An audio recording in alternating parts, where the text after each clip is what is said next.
Nachman, continuing. Rabbeinu, he brought such gates of prayers that were never in the world. This is what Rabbi Nassan said. And where did Rabbi Nassan take this from? This is also from our master, from our holy master, Rabbeinu HaKadosh, commanded him, and that's what he did. And that's also, he compiled the Kutei Halachot, the collection of Halachot, his novelty, his original Torah thoughts, which are based on the Shulchan Aruch. He takes every law of the Shulchan Aruch and shows its meaning and develops it according to the teachings of Rabbi Nachman. Everything was from our holy master, Rabbeinu HaKadosh, who illuminated for him.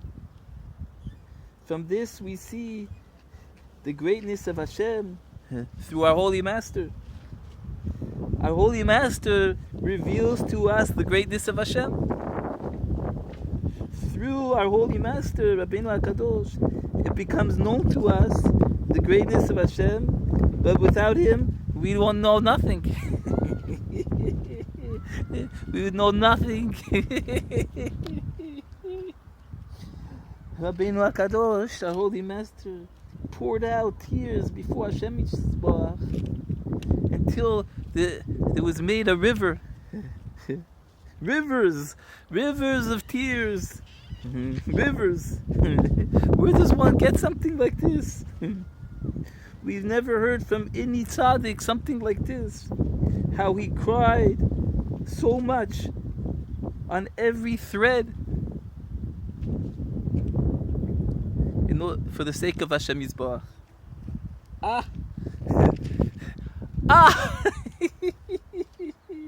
He merited to such things. After the passing of Rabbi Yisroel Dov, I remained an orphan, alone. But what I received from him, this was not lost.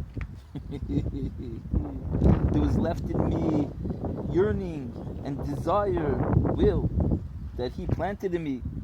And now I see, in retrospect, how valuable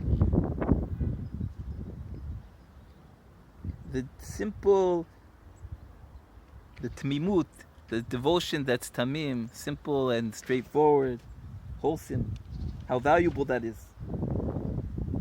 Even when it's done without life, without vitality.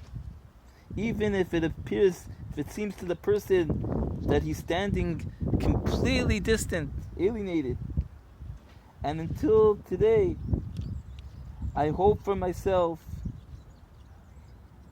this devotion of tmimut, that's done with tmimut, with sincerity, straightforwardness, wholesomeness. For example, our holy master speaks about happiness, simcha, especially happiness on Shabbat, on the holy Shabbos. This is a type of intellect, das, holy intellect, the simcha, the joy of Shabbos. It's holy consciousness, mochin. I saw with my eyes,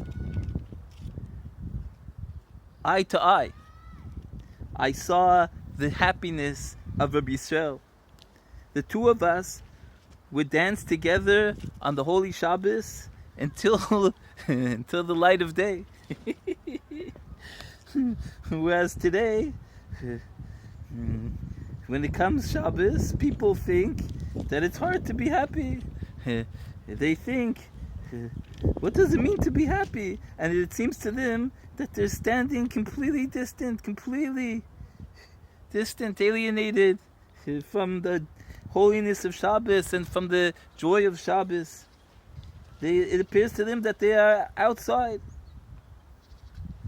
But in truth, it's very easy to be happy. On Shabbos, there's no work, and it is forbidden to think about money and business. There's nothing to worry about. Nothing. But the world is mistaken. Without our Holy Master, they are mistaken. Even if he's a Chassid Breslev, he's a Breslever.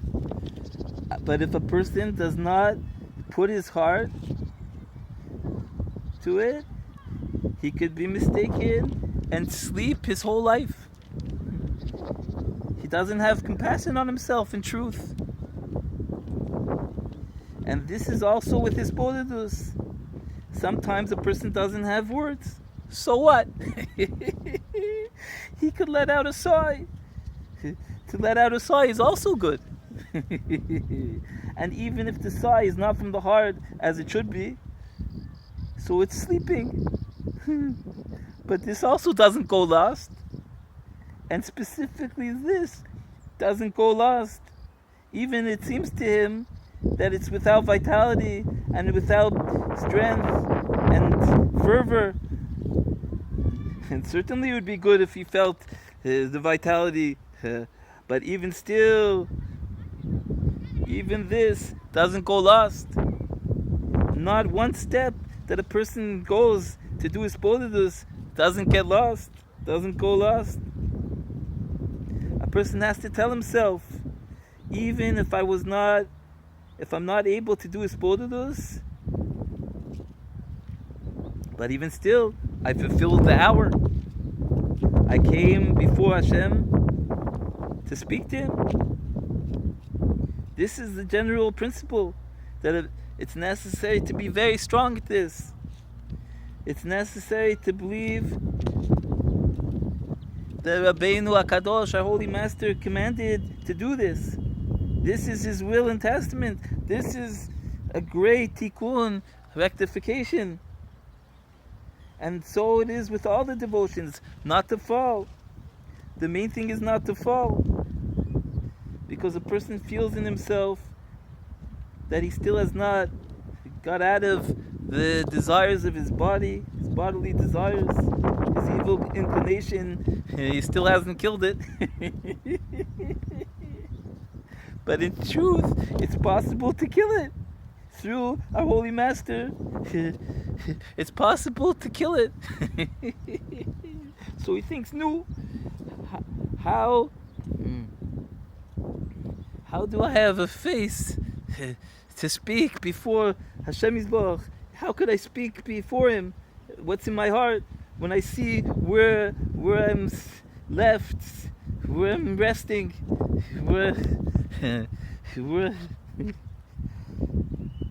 where Rabbeinu HaKadosh, where our Holy Master wanted us to be. Because we're so distant, so very distant from our Holy Master. And the more we get close, the more our evil inclination, the Yetzer Hara,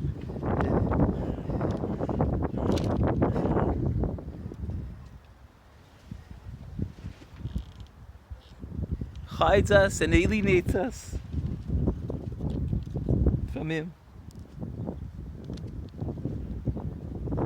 Rabbeinu HaKadosh, our Holy Master, he kills the Yetzer Hara, the evil inclination, with all his legions.